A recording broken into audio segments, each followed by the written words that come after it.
moved then on from police work, and now you do more this training and gun dog training. Well, actually, what did you were off that you just said you were in Norfolk this weekend. What were you doing? Because Frank came and told us he sometimes sees you at terrier racing or whatever it must be, these shows or whatever else it might be you were doing.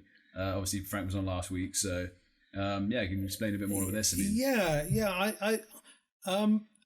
Yesterday I was running one of my dogs in a competition for Hunt Point Retriever dogs. It's a breed of dog which is uncommon in this country. It's the German long-haired pointer.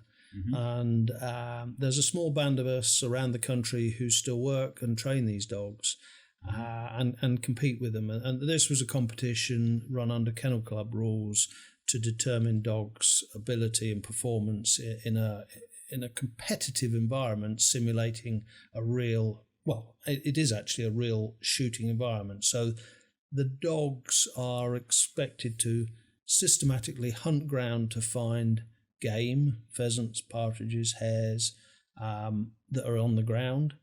The dogs then have to point that game, be staunch so that they hold the point until the people who are going to do the shooting can get close enough to be able to shoot the bird or the hare or whatever it might be, then to flush, or as we would say, produce the bird. So on command, the dog has to flush the game, which is then shot.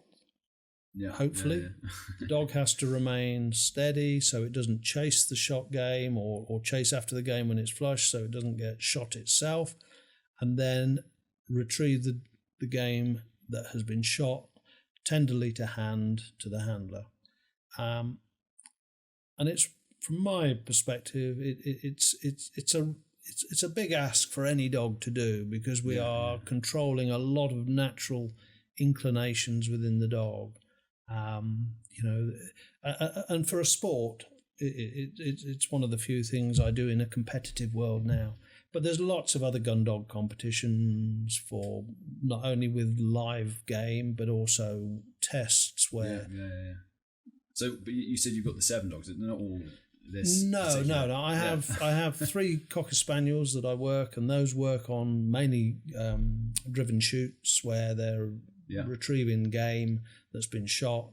I use them a little bit as flushing dogs when the game is being driven towards the guns to be shot. We generally call that beating. We should get a few clips of that at some point as well, George. If we, especially the picking up, I think it's fascinating when you, even for me. I mean, maybe some of this police work and the pointer would be more interesting. But when it's such a nice sight to see when you're out on picking up, and even if you don't like shooting or beating, it's just so nice to see the dogs working in their natural environment. What they do, they're just picking up, doing what they like. They are. They're doing. They're doing what they were genetically selected for.